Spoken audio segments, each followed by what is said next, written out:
Medium wave 444.4 metre यानी 675 kilo hertz पर हम आकाशवाणी के छतरपुर केंद्र से बोल रहे हैं। लीजिए सुनिए नोवेल कोरोना वायरस पर विशेष कार्यक्रम एक जंग जिंदगी के लिए।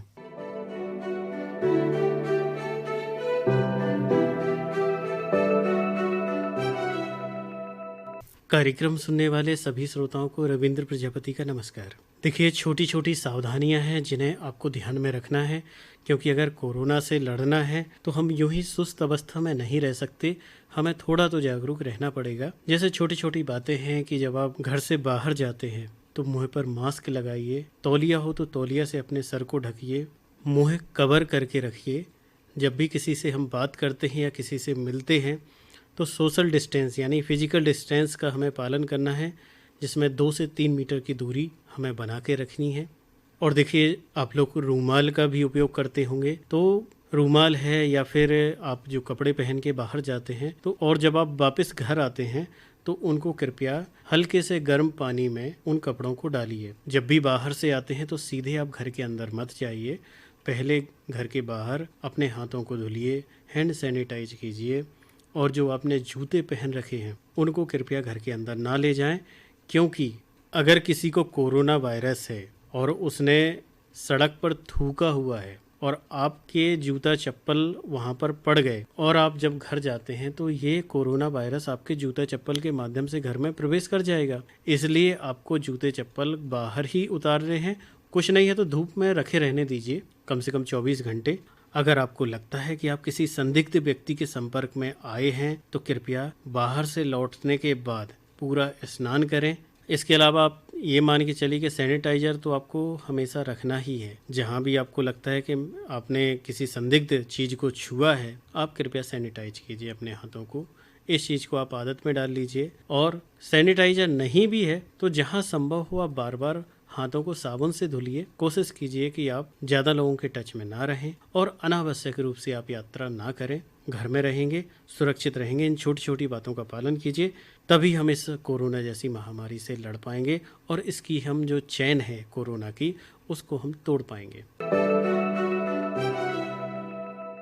लॉकडाउन का असर व्यापार पर कितना पड़ा है, इस बारे में हमने बात की। हमारे आकाशवाणी छतरपुर से जुड़े हुए एक साहित्यकार भी है और एक व्यवसायी भी है। ये हैं प्रेमचंद्र स्वर्णकार, जो महोबा से हैं। आइए सुने इनको। जी नमस्कार, मैं रविंद्र प्रजापति आकाशवाणी छतरपुर से बोल रहा था। जी नमस्कार साहब जी, मैं महोबा से प्रेमचंद स्वर्णकार बोल रहा हूँ। जी जी जी जी, चूंकि आप व्यवसायी भी हैं और साहित्य जगत से भी जुड़े हुए हैं, तो सबसे पहले हम बात करना चाहेंगे कि आप कौन से व्यवसाय से जुड़े हैं। हमारा सराफा का व्यवसाय है। अच्छा अच्छा, सोने रत्नों का भी है जी, सोने चांदी का रत्नों का व्यापार है हमारा। अच्छा अच्छा अच्छा, तो क्या असर पड़ा है लॉकडाउन कोरोना की वजह से आपके व्यवसाय पर? हमारा व्यापार तो एकदम पूरी तरह से बंद हो गया था, कुछ भी नहीं हुआ 2 महीने लगातार जी। और फिर अब लॉकडाउन खुला भी, अनुमति मिली है हफ्ते में 3 दिन की दुकान खोलने की, तो कस्टमर नहीं है अब इस समय। अच्छा, सप्ताह में 3 दिन खोल पाते हैं आप? जी जी जी। तो अभी जो ग्राहक आते हैं वो बहुत कम आ रहे होंगे कि ज्यादा आ रहे हैं? बहुत कम है, संख्या बहुत कम, नाम मात्र आ रहे हैं, जिसको बहुत ज्यादा जरूरत है। क्योंकि इस समय देखो शादी विवाह होते थे तो वो भी नहीं हो पा रहे हैं, तो इस वजह से भी ग्राहक कम आते होंगे। जी जी, सीजन तो पूरा ही चला गया इस दौरान। जी जी। अच्छा, जब आप के यहाँ ग्राहक आते हैं तो किस तरह से आप सावधानी रखते हैं सोशल डिस्टेंस? अब इस समय तो बड़ा मुश्किल है ग्राहक को डील करना। अच्छा, पहले ही जैसे आते हैं तो उनको समझाना पड़ता है कि भैया 2 मीटर की दूरी पर रहना है आपको। जी। और अकेले जैसे वो झुंड में आते हैं, उनके साथ में परिवार के लोग भी आते हैं, तो उनमें कहते हैं कि जिसको पसंद करना हो केवल एक व्यक्ति दुकान में आए। बिल्कुल बिल्कुल। और फिर जैसे वो अंदर जैसे आने लगता है तो उसको हाथ सैनिटाइज करते हैं और उसका जो मास्क वगैरह कभी अगर नहीं लगाए हैं तो कह देते हैं कि मास्क लगा के अंदर प्रवेश करें जी, और फिर उनके हाथ सैनिटाइज करते हैं। जी जी। फिर इसके बाद उनको सामान दिखाया जाता है और सीमित ही दिखाना पड़ रहा है इस समय सामान। वो पहले की ऐसी स्थिति नहीं है और ना हम उनको जेवर वगैरह वो पहनने की अनुमति देते हैं। तो वो जैसे नाक के जेवर हैं, कहीं कुछ है तो वो कान के हैं, तो ये पहन के तो देखते थे पहले, तो वो अनुमति नहीं देते हैं हम। बिल्कुल, देखो पसंद आ जाए तो ले लें, अब नहीं आए तो आप मत लो। हाँ हाँ, कम से कम मतलब टच होना पड़े। सावधानी बहुत जरूरी है। जी जी, क्योंकि आप साहित्य जगत से जुड़े हैं तो समाज के एक जागरूक व्यक्ति भी हैं तो आपके यहाँ जो ग्राहक आते हैं, आप उनको क्या नसीहत देते हैं आखिरी में इस कोरोना को देखते हुए? यही सावधानी बरतें और क्या है, अपने सबसे पहले तो अपनी जीवन रक्षा के लिए जो भी गाइडलाइन दी है सरकार ने, उस पर चले सब लोग, यही सलाह देते हैं हम जी। और बाकी तो जीवन अलग है, बाकी समझा देते हैं कि भाई कोरोना से बच के रहना है अपन को जी, और इसके लिए जो भी उचित उपाय है वो जरूर अपनाएं। आप साहित्य जगत से जुड़े हैं, तो आपने ऐसी कोई रचना लिखी हो वर्तमान परिस्थितियों को देखते हुए जो आप हमें और हमारे श्रोताओं को सुनाना चाहें रेडियो के माध्यम से? 2-3 रचना है, छोटी छोटी सी है जी। तो दशा कोरोना करी उजागर, घरे बोरियत पुलिस है बाहर, ऐसो कठिन समय जो आऊ, आए याद मात पिति साधर, लॉकडाउन की चिक चिक में बब्बर शेर बने हैं न्याहर, हाथ से तेरे खर्चा करियो, ना अन्न देव को हुए निरादर, ना अन्न देव को हुए निरादर।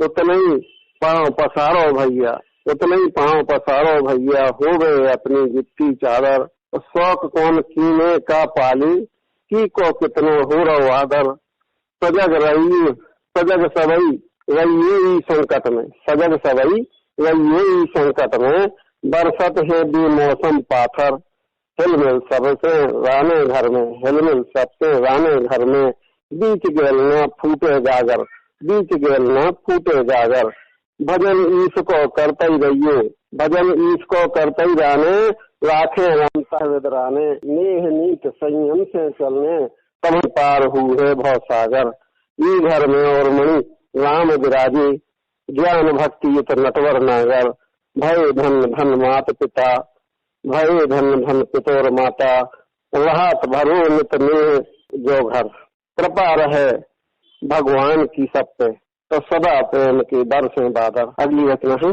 ये पत्नी मायके गई थी, उसी समय लॉकडाउन लग गया, तो लॉकडाउन में मायके में है, लॉकडाउन में मायके में है, आउट जात बनत नहीं है, लॉकडाउन में मायके में है, आउट जात बनत नहीं है, भय दिवस सब रिश्ते नाते, बातन से काम चलत नहीं है, क्यों का चूल्हो भरो आवासन, क्यों का चूल्हो भरो आवासन, हमसे और झलत नहीं है, हमसे और झलत नहीं है, लॉकडाउन में मायके में है, आउट जात बनत नहीं है, आउट जात बनत नहीं है, बच्चन खा देखे भाई महीने, बच्चन खा देखे भाई महीने, अब जी खा चैन पड़त नहीं है, अब जी खा चैन पड़त नहीं है, बेबस बेटर कहती हम हाँ, बेबस बेटर कहती हम खा, उनमें नैन कतत नहीं है, प्रेम ढाओ कहर करोना, प्रेम ढाओ कहर कोरोना, उगलत लीलत बनत नहीं है, उगलत लीलत बनत नहीं है।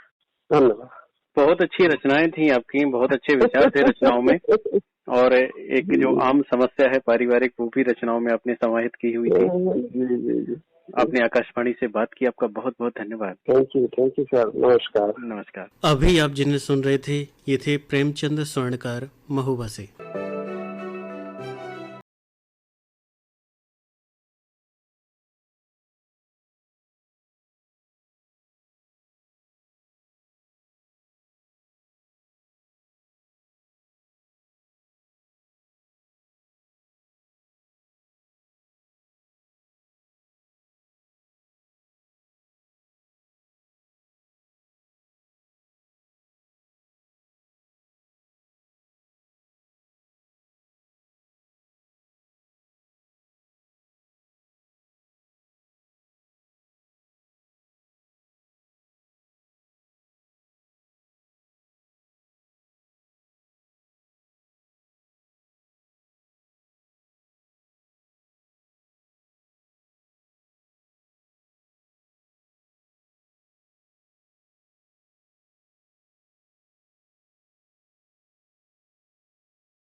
लॉकडाउन के इस विपरीत समय में कुछ लोग समाज सेवा में भी जुड़े हैं।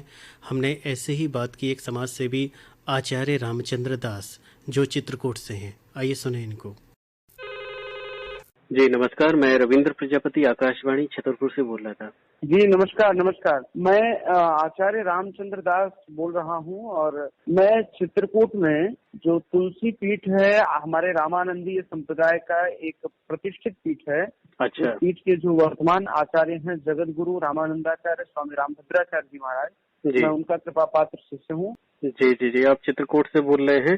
जैसा कि हमने सुना है कि आप लोग समाज सेवा से जुड़े हैं, तो किस तरह की समाज सेवा करते हैं आप? हमारे यहाँ 3 प्रकार की सेवाएं जो प्रमुखता से की जाती है जी। हम लोग, जैसे हमारे प्रधानमंत्री जी की शैली है कि वो एक शब्दों से कई शब्दों का सूत्र देते हैं, उसी प्रकार हम लोग उपासना करते हैं, जिसमें हम लोग समाज सेवा में साहित्य सेवा, संत सेवा और उसके बाद समाज सेवा, ये तीनों हमारे लक्ष्य हैं।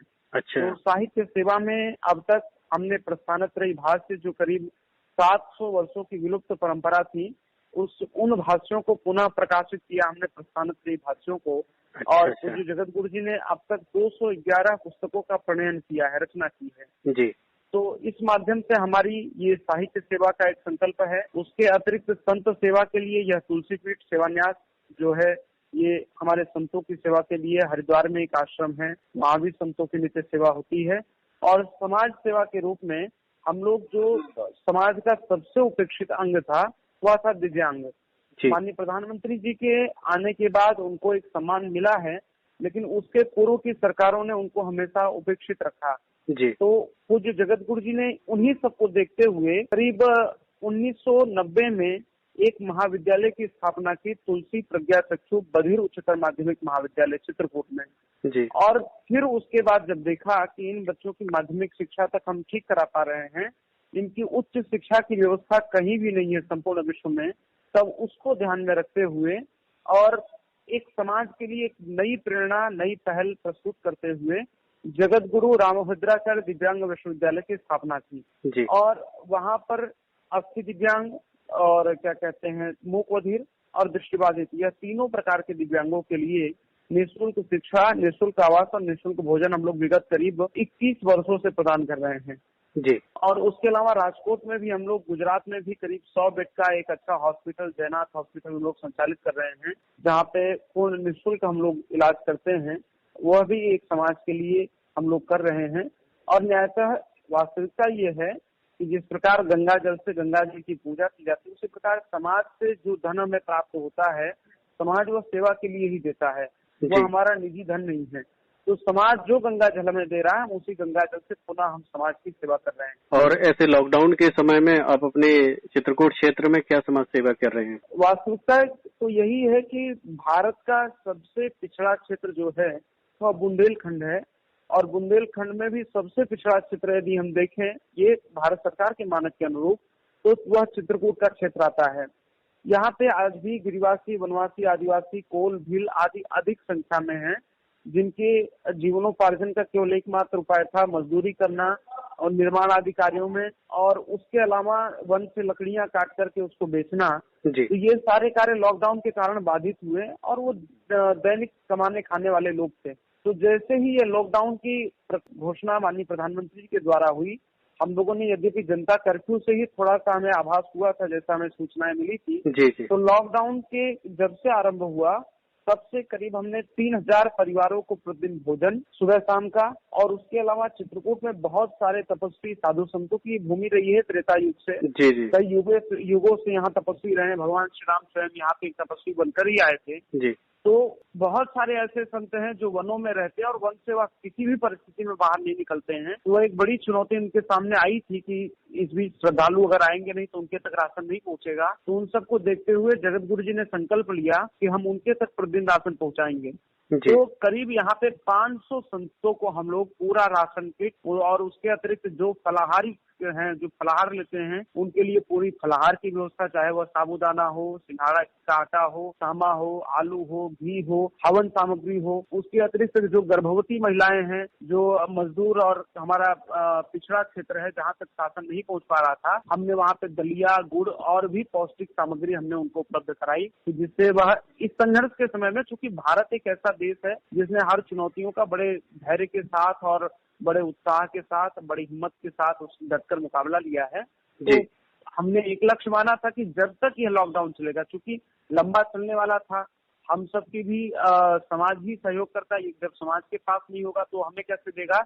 लेकिन फिर भी पूज्य जगत गुरु जी ने यह निर्णय लिया कि जब तक यह लॉकडाउन चलेगा तब तक हम सेवा करेंगे। और तब से लेकर भगवान कामताराम जी की कृपा और जगत गुरु जी का संकल्प और हमारे कार्यकर्ता साथियों का प्रयत्न रहा कि तब से अनवरत हम लोग आज तक वह मेहनत कर रहे हैं। जी जी जी। तो कितने लोग जुड़े होंगे इस समाज सेवा में यहाँ चित्रकूट में आपके? क्योंकि कार्यकर्ताओं की आवश्यकता तो अधिक पड़ रही, क्योंकि लॉकडाउन के नियमों का भी ध्यान रखना है, सोशल डिस्टेंसिंग का भी ध्यान देना है और न्यायतः हमें बस शरीर से दूरी रखनी है, मानसिक तो हम एक हैं। तो उस प्रकार जो है कि उसके पालन के लिए करीब हमारे यहाँ पे 100 कार्यकर्ता लगे हुए हैं। करीब 6 गांव हैं, हम यहाँ से 70 किलोमीटर दूर तक जा करके उनके तक भोजन पहुँचाते हैं। और जिन गाँव की जिम्मेदारी हमने तब ली थी शासन के अनुसार, प्रशासन ने हमें जैसा निर्देश दिया, तो उन गाँव की जिम्मेदारी तब से हम निभा रहे हैं। करीब हमारे 100 कार्यकर्ता से अधिक लोग लगे हुए हैं, जो सैनिटाइजर, मास्क और ग्लव्स पूरा नियमों का ध्यान रखते हुए, अपनी सुरक्षा के साथ समाज की भी सुरक्षा का ध्यान रखते हुए जो कार्य कर रहे हैं। और उसके अतिरिक्त हम लोग समाज को जागरूक भी कर रहे हैं। अभी करीब 15 दिनों से हम लोग काढ़ा वितरण भी कर रहे हैं। जैसा प्रधानमंत्री जी ने कहा कि काढ़ा हमारी इम्यूनिटी सिस्टम को और मजबूत करेगा, रोग प्रतिकारक क्षमता को बढ़ाएगा, तो हम लोग तब से काढ़ा वितरण भी कर रहे हैं। ये कार्यकर्ताओं की मेहनत है, उससे हम लोग धीरे धीरे हम इस चुनौती का सामना कर रहे हैं और निश्चित विजयी भी होंगे। जी जी जी। आपके संगठन से किसी को सहायता की जरूरत है, नंबर आप देना चाहें? संपूर्ण भारत के लिए, प्रायः जगत गुरु जी के शिष्य प्रायः संपूर्ण भारत में है। हमारे जो भी भारतवासी, जो भी भाई बहन कहीं संकट में हो, मध्य प्रदेश, आप छतरपुर से बोल रहे हैं, उस क्षेत्र में भी यदि किसी को कहीं समस्या हो तो हमें अविलंब सूचित करें। हमारे कार्यालय का जो नंबर है वो है 94 50 91 66 50। नंबर एक बार और बता दीजिए। 94 50 91 66 50। इस नंबर पे संपर्क करें। हमें अपना पूरा पता और एक मोबाइल नंबर में मैसेज करेंगे तो हम उनके तक हम प्रयास करेंगे कि शीघ्र से शीघ्र अपनी उनको हम सहयोग कर सकें। जी जी जी जी।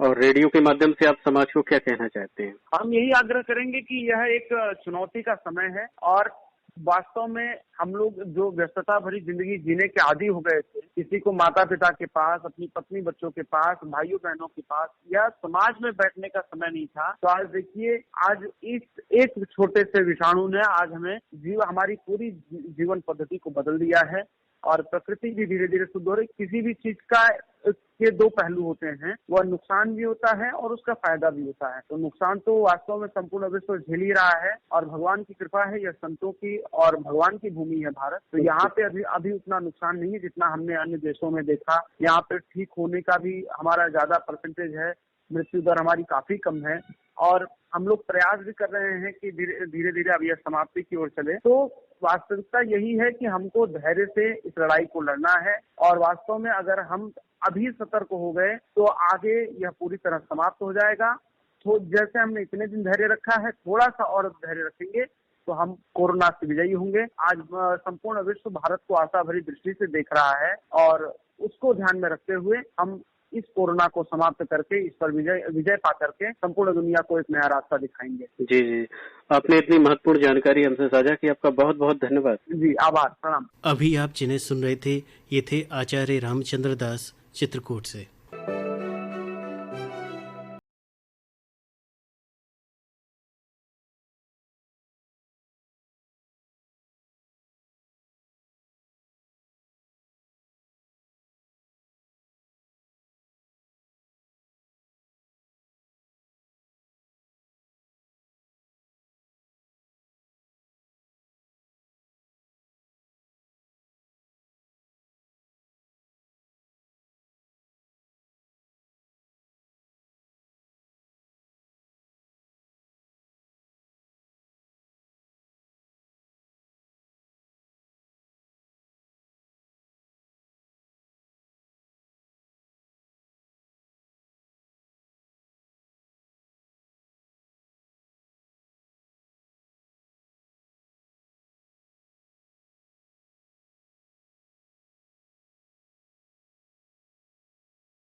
सरकार ने गरीब जनता को ध्यान में रखते हुए एक बहुत अच्छी पहल की है, एक देश एक राशन कार्ड, यानी one nation one ration card. अब ये है क्या? देखिए, आपका अगर राशन कार्ड बना हुआ है और आपके राशन कार्ड की एंट्री ऑनलाइन हो गई है, जिसमें आपका आधार कार्ड भी लिंक होता है, तो आप देश के किसी भी कोने में हो, किसी भी राज्य में हो, आप वहाँ पर आप अपना राशन ले सकते हैं, क्योंकि आपका राशन कार्ड आधार कार्ड से लिंक हो चुका है। तो आप जहाँ भी जाएंगे, जो राशन केंद्र बने हुए हैं, वहाँ पर आप POS मशीन में अंगूठा लगाएंगे तो आपके अंगूठा लगाते ही आपका राशन कार्ड वहाँ पर शो होने लगेगा और आपका चूँकि आधार कार्ड लिंक है तो सारी जानकारी भी आ जाएगी सामने और आपको वहाँ पर राशन उपलब्ध हो जाएगा। तो ये बहुत अच्छी पहल की है सरकार ने, one nation one ration card. अभी यह योजना कुछ ही राज्यों में लागू है। केंद्रीय खाद्य मंत्री का कहना है कि यह योजना 1 जून 2020 से पूरे देश में लागू हो जाएगी। तो देखिए कितनी अच्छी योजना है कि आपका राशन कार्ड कहीं भी बना हो, लेकिन आप अगर काम करते हैं दूसरे राज्यों में तो आप वहाँ पर अपना राशन ले सकते हैं। जो उनके PDS सेंटर हैं, राशन केंद्र हैं, वहाँ पर आप जाएंगे, वहाँ से आप सीधे अपना राशन ले सकते हैं जो नियमानुसार मिलता है आपको। देखिए, इस योजना का एक उद्देश्य यह भी है कि जो फर्जी राशन कार्ड हैं अब वो नहीं बन पाएंगे, क्योंकि आपका राशन कार्ड जो है वो आधार कार्ड से लिंक हो गया है। तो अब आप फर्जी राशन कार्ड नहीं बना पाएंगे। जिसको वास्तविक में राशन कार्ड बना हुआ है उसी को यह मदद मिल पाएगी। तो देखिए कितनी अच्छी पहल है सरकार की, one nation one ration card. इसी के साथ कार्यक्रम एक जंग जिंदगी के लिए इस कार्यक्रम को समाप्त करने की अनुमति दीजिए। रविंद्र प्रजापति को नमस्कार। अभी आप सुन रहे थे नोवेल कोरोना वायरस पर विशेष कार्यक्रम एक जंग जिंदगी के लिए, मीडियम वेव 444.4 मीटर यानी 675 किलो हर्ज पर। हम आकाशवाणी के छतरपुर केंद्र से बोल रहे हैं। कृपया हमारे अगले कार्यक्रम की प्रतीक्षा कीजिए।